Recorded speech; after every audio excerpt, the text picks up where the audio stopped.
Good afternoon. This is All India Radio. I am Valsa Williams and with me is Abhishek Mukhopadhyay with the Midday News.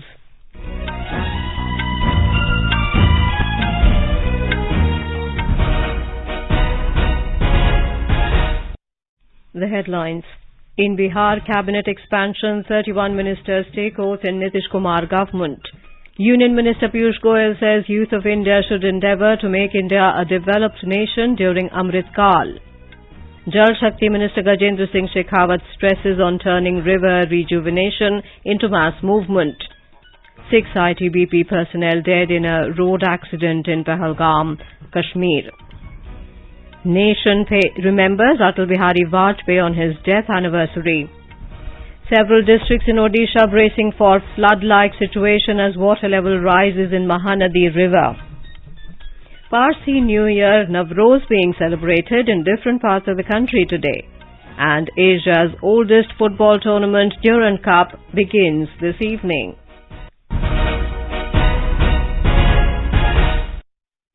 In Bihar, 31 ministers were included in the Nitish Kumar cabinet today. Governor Phagu Chauhan administered the oath of office and secrecy to the new ministers at Raj Bhavan in Patna.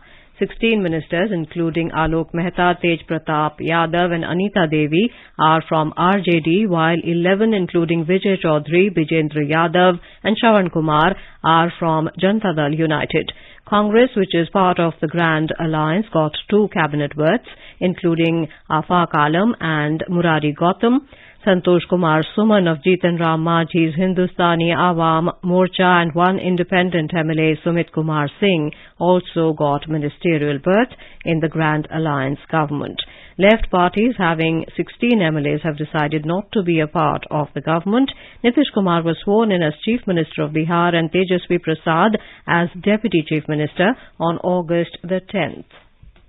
Union Minister Piyush Goyal today said the youth of India should endeavour to make India a developed nation during the Amrit Kal. He was speaking at the inaugural of Public Systems Lab in the Mechanical Engineering Department of IIT Delhi. He congratulated the students of IIT on the path-breaking initiative, saying that the Public Systems Lab can play a vital role in multiple ways. He said public food procurement and distribution are crucial programs in which this innovation can contribute immensely. Mr. Goyal said this is the kind of initiative which will make India a developed nation. Jal Shakti Minister Gajendra Singh Shekhawat has stressed the need for turning the rejuvenation of rivers into a mass movement. Addressing the Yamuna Par Azadi Ka Amrit Mahotsav event in New Delhi today, he said government has taken various steps to clean and rejuvenate all rivers, but public participation towards this cause will play the most crucial role.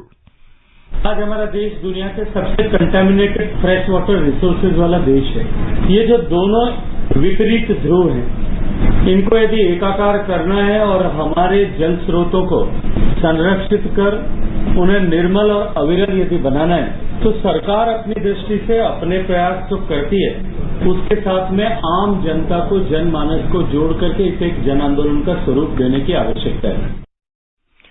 Mr. Shekhawat said India on one hand is known for worshipping its rivers, but on the other hand it is one of the countries with the most contaminated sources of fresh water. He said there is a need to unify these two opposite poles to clean all rivers. Minister of State for External Affairs Meenakshi Lekhi will embark on a 3-nation tour to Norway, Iceland and Malta from today. On the first leg of the visit, she will visit Norway from today to 18th of this month. During her visit to the Norwegian capital Oslo, the Minister of State will meet Minister of Foreign Affairs of Norway. She will also participate in a panel discussion on India-Norway Green Energy Cooperation together with Norwegian Minister of Climate and Environment. During her Iceland visit from the 19th to 20th of August, Ms. Lekhi will have discussions with Minister of Foreign Affairs and will also meet Minister of Culture and Business Affairs. She will also pay a courtesy call on Speaker of the Parliament. The Minister of State will embark on a third leg of a tour to Malta on the 21st of August. She will pay a courtesy call on President of Malta, Dr. George Vella, and will have discussions with Minister for Foreign and European Affairs and Trade. She will also meet with Minister of Tourism as well as the Minister of National Heritage, Arts and Local Government. In addition to bilateral meetings, Ms. Lekhi will interact with a cross-section of members of the Indian diaspora and participate in cultural and yoga events as part of the Azadi ka Amrit Mahotsav celebrations in the three countries. This visit will further the momentum of higher-level exchanges and provide an opportunity to strengthen cooperation with the three countries bilaterally and in the multilateral fora. In the Union Territory of Jammu and Kashmir, a bus carrying ITBP personnel of 4th and 5th Battalion returning from deployment at Poshpatri camp on Sri Amarnathji route met with an accident at Zigmore in Pahalgam area of South Kashmir's Anantnag district today. The bus, carrying a total of 41 persons, 39 ITBP Jawans and 2 personnel from J&K police, was on its way to Jammu. As per reports, the bus skidded off the road and plunged 250 feet into a gorge. 6 ITBP personnel lost their lives in the accident, while 28 others were injured. They have been evacuated to different hospitals for ensuring best possible medical help. 19 ambulances were earlier rushed to the spot to transport the injured personnel. Meanwhile, Lieutenant Governor Manoj Sinha has expressed his deepest anguish and conveyed condolences to the bereaved families over the loss of their loved ones in the bus accident. He also prayed for the speedy recovery of the injured and assured that all possible assistance will be provided to the injured personnel. President Draupadi Murmu led the nation in paying homage to Bharat Ratna and former Prime Minister Atal Bihari Vajpayee on his 4th death anniversary today. Vice President Jagdeep Dhankar, Prime Minister Narendra Modi, Defence Minister Rajnath Singh, Home Minister Amit Shah, former President Ramnath Kovind, BJP President JP Nadda and other senior leaders visited Atal Bihari Vajpayee's memorial Sadaiv Atal in the national capital this morning and paid their floral tributes. Minister of State for Information and Broadcasting Dr. L. Murugan said Vajpayee ji was a remarkable orator, scholar and poet capable of moving the masses with a single speech. टूटे हुए सपने की सुने कौन सिसकी, अंतर को चीर व्यथा पलकों पर ठिठकी, हार नहीं मानूंगा रार नहीं ठानूंगा, काल के कपाल पर लिखता मिटाता हूँ, गीत नया गाता हूँ, गीत नया गाता हूँ. Dr. Murugan further said India's rapid economic growth and global integration is the result of Vajpayee's visionary leadership and futuristic policies. Atal Bihari Vajpayee passed away on this day in 2018. Born on the 25th of December 1924 in Gwalior, Vajpayee's contribution towards public life and India's development will always be cherished.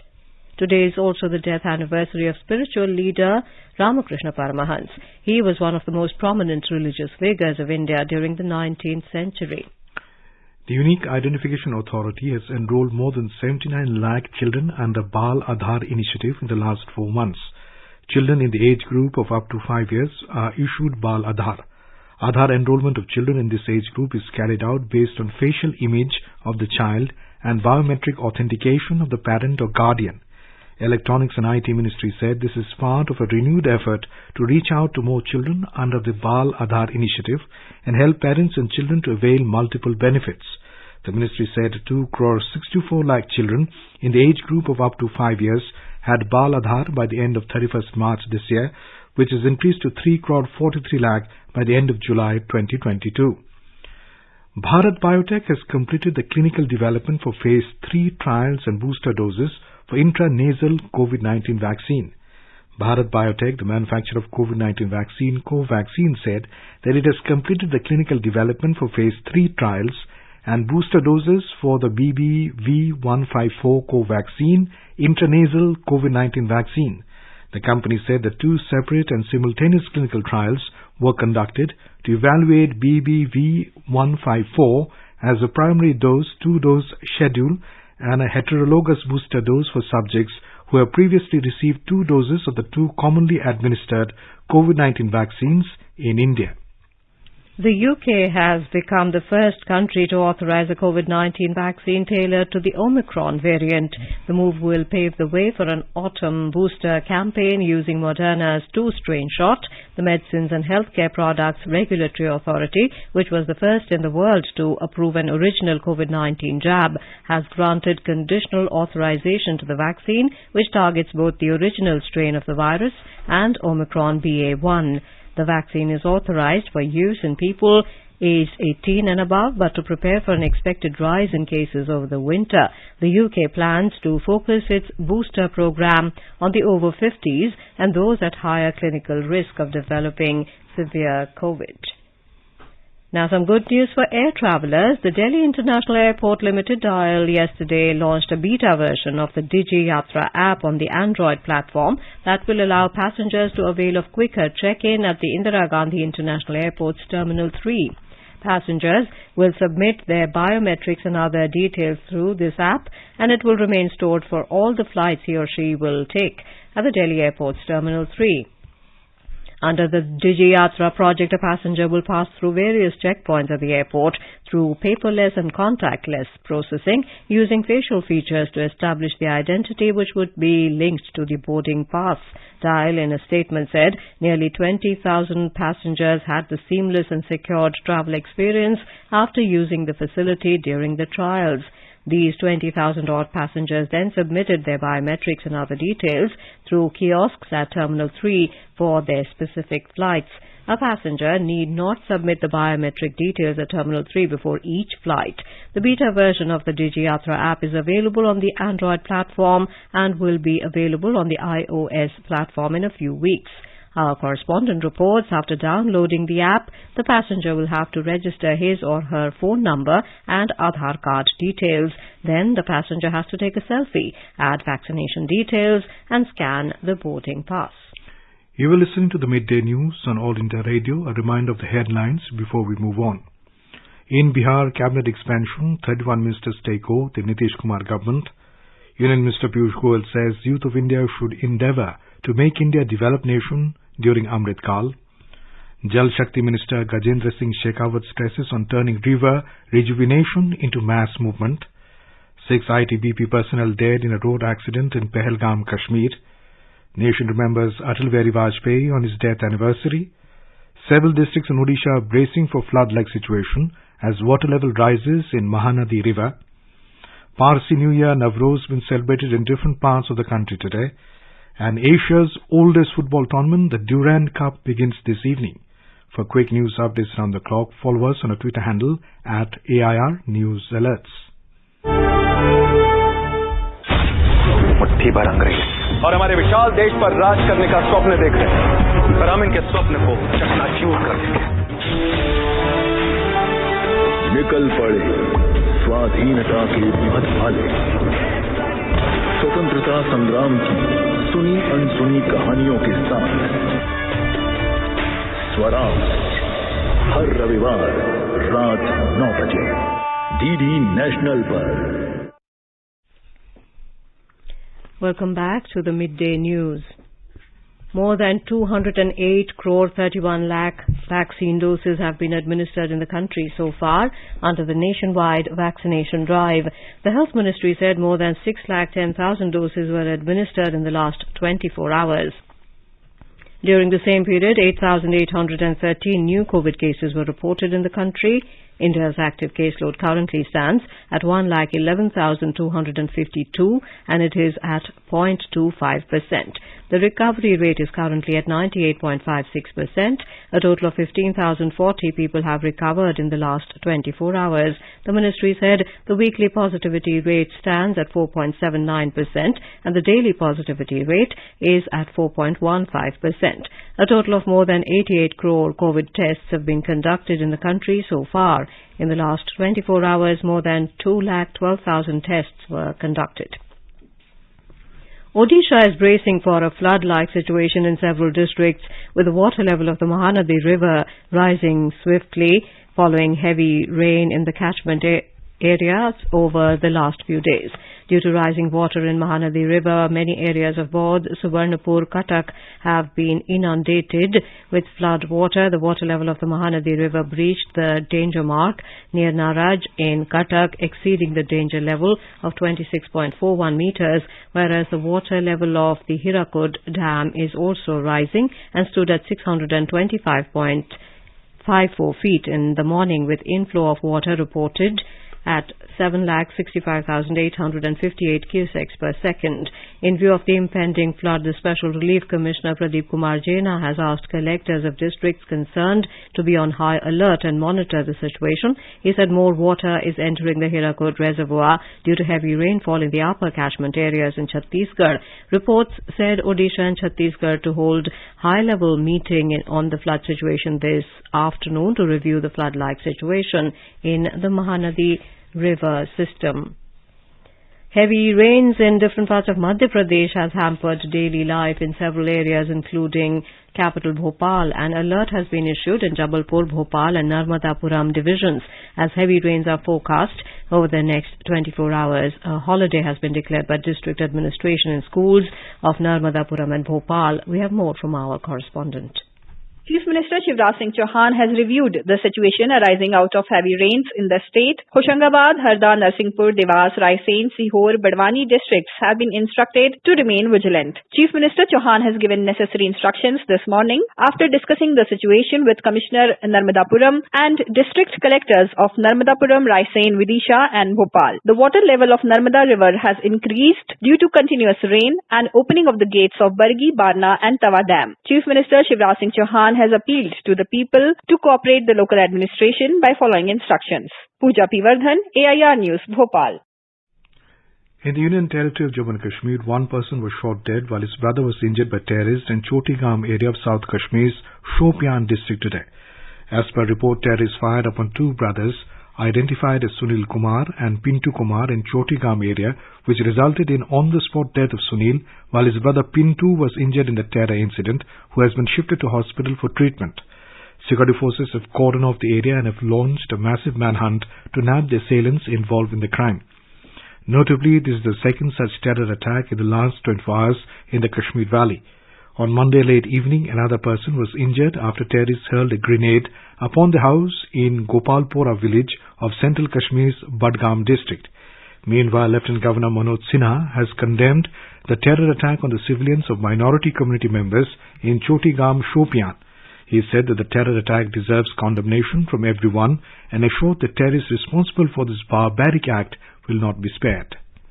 Today is Navroz or Parsi New Year. It is the most widely celebrated festival of the Parsi community. This is seen as a harbinger of peace and prosperity. In Mumbai and suburbs, which host a considerable population of Parsi community, the festival is celebrated with grand lunch and dinner with the best and finest variety of Parsi cuisine.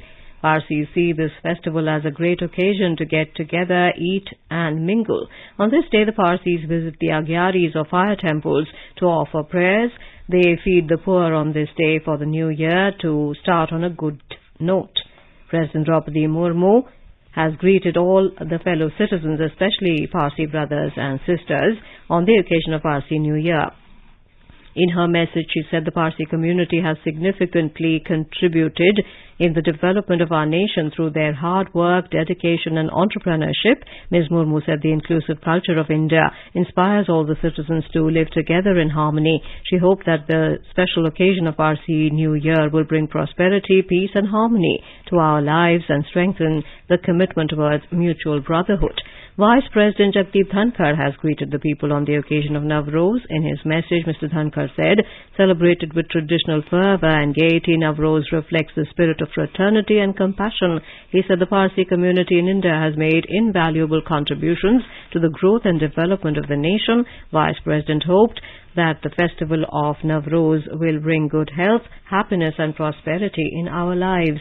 Prime Minister Narendra Modi has greeted the people on the occasion of Parsi New Year Navroz. In a tweet, Mr. Modi hoped that the coming year will be filled with joy, prosperity and good health.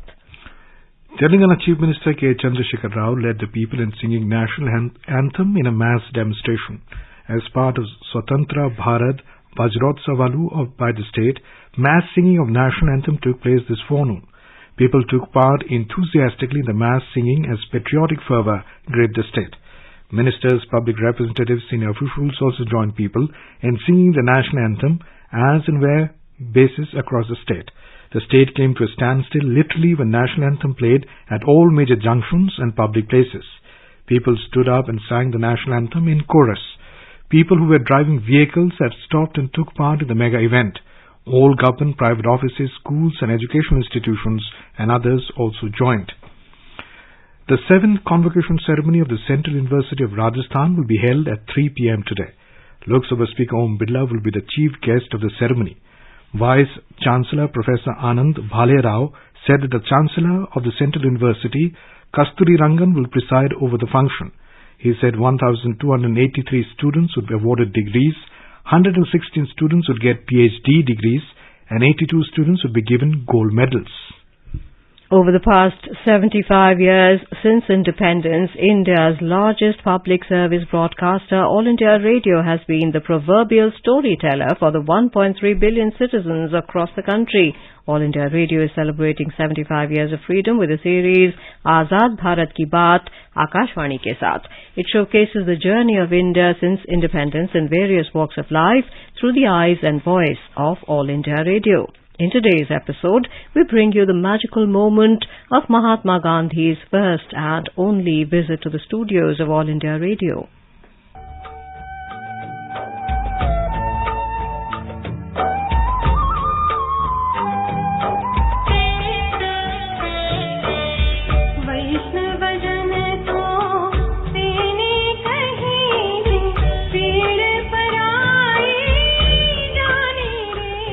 Mahatma Gandhi visited AIR studios at Broadcasting House, New Delhi on 12 November 1947. Through AIR, he addressed refugees fleeing Pakistan and camping at Kurukshetra. On reaching the studios, Gandhi said about radio, "It is a wondrous thing. In it, I see Shakti, the miraculous power of God." Ghanshyam Das ji ने शायद सोचना की कि अगर मैं radio से बोलूं आपके लिए और आपके सामने तो अच्छा होगा, और पीछे जब जा सकता हूँ तब जाऊँ। तो मैं तो आपके पास आने की कोशिश कर रहा हूँ। मैंने कुछ भी हिंदुस्तान की सेवा की है या तो कहो कि जगत की, क्योंकि मेरे पास हिंदुस्तान और जगत कोई अनोखी चीज नहीं है। अगर हिंदुस्तान की सेवा करता उसके मार्फत भी सारे जगत की सेवा करना, ये मेरा जीवन भर का मंत्र है। He spoke for 20 minutes in which he appealed to the refugees to face their suffering with as much fortitude and patience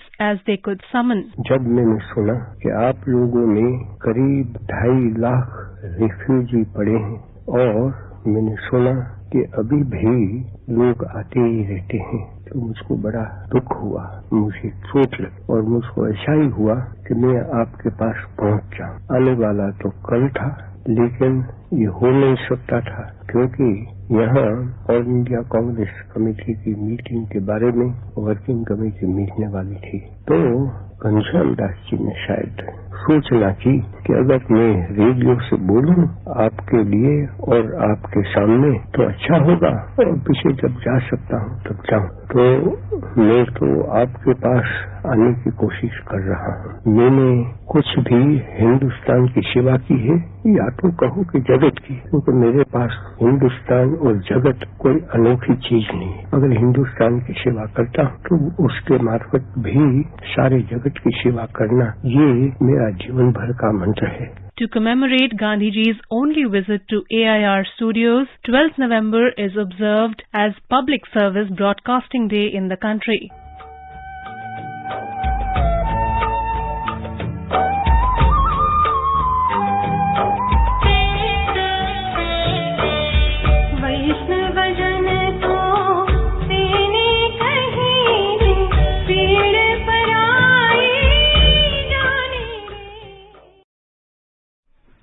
Azad Bharat Ki Baat, Akashvani ke Saath can be accessed on the handle at AIR News Alerts on Twitter, News on AIR official YouTube channel, News on AIR app, Facebook and Instagram handles. So tune in to All India Radio News for Azad Bharat Ki Baat, Akashvani ke Saath. Ex-Secretary, BCCI, Team India Manager, President of Jharkhand State Cricket Association and former IPS officer Amitabh Chaudhary died of a heart attack in Ranchi this morning. He was 62. Mr. Chaudhary also served as chairman of the Jharkhand Public Service Commission. Chief Minister Hemant Soren has expressed his condolences to the bereaved family. In a tweet, the Chief Minister remembered the contribution of Mr. Chaudhary to promote the game of cricket in Jharkhand. In football, FC Goa will take on Mohammedan Sporting Club in the opening tie of the Durand Cup at the Vivekananda Yuva Bharati Kirangan in Kolkata at 7 p.m. today. The tournament would feature 20 teams, of which 11 teams will be the clubs that play India Super League, 5 teams will be from the I-League and 4 teams from the Armed Forces. For the first time in its history, the tournament has been held in multiple cities. West Bengal, Assam and Manipur are hosting the Durand Cup 2022. More from a correspondent. The Durand Cup is the oldest football tournament in Asia and was started in 1888. It is named after its founder, Sir Henry Mortimer Durand, who served as the Foreign Secretary of British India from 1884 to 1894. It first began as a football tournament for different departments and regiments of armed forces of British India and Native India. The 131st edition of the Durand Cup will feature 20 teams, with all of them divided into 4 groups of 5 teams each. East Bengal and Mohun Bagan are the joint most successful teams in the tournament, having won it 16 times each. Mohun Bagan won its last in 2000, while East Bengal won 2 more titles since in 2002 and 2004. The wait is finally over. The nation is ready to behold the breathtaking opening match between Mohammedan Sporting and Goa FC of the magnanimous Durand Cup. A new history will be created on an unfathomable scale. With Pratyush Ghosh's report, this is Sarabjit Kaur, AIR News, Delhi. India has been invited alongside Australia, Germany and England for the Sultan Azlan Shah Cup hockey tournament scheduled to be held from November 16 to 25th in Ipoh, Malaysia. The prestigious annual international men's hockey tournament did not take place in the last 2 years due to COVID-19. While Australia are the most successful team in the tournament with 10 titles, India have won it 5 times since its inception as a biennial competition in 1983. Pakistan and South Korea have claimed the title 3 times each.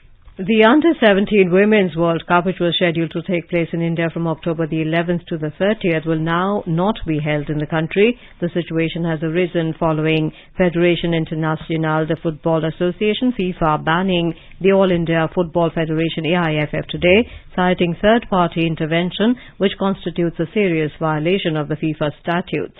The Supreme Court of India had disbanded the AIFF in May and appointed a 3-member committee to govern the sport, amend the AIFF's constitution and conduct elections that have been pending for 18 months.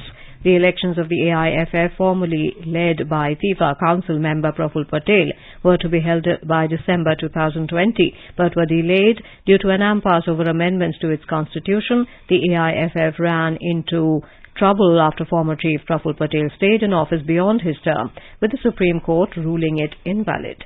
Earlier this month, the Indian court ordered elections to be held promptly and said the elected committee would be an interim body for a period of 3 months. In a statement, FIFA said the suspension will be lifted once the AIFF administration regains full control of the AIFF's daily affairs. In the first Khelo India Women's Hockey League Under-16, 4 matches were played in the opening session of the tournament this morning at the Major Dhyan Chand National Stadium, New Delhi. In the opening match, played between Team SAI and Bhai Behlo Hockey Academy Bhagta, Team SAI made it one-sided affair, making 30-0 scoreline against the opponent. In other matches, Sports Hostel Bhubaneswar defeated Kuman Hera Risers Academy 2-1, Citizen Hockey 11 outclass Mumbai School Sport Association 6-0, and Preetham Sivach Hockey Academy Sonipat team won against Smart Hockey Academy Raipur with a score of 17-0.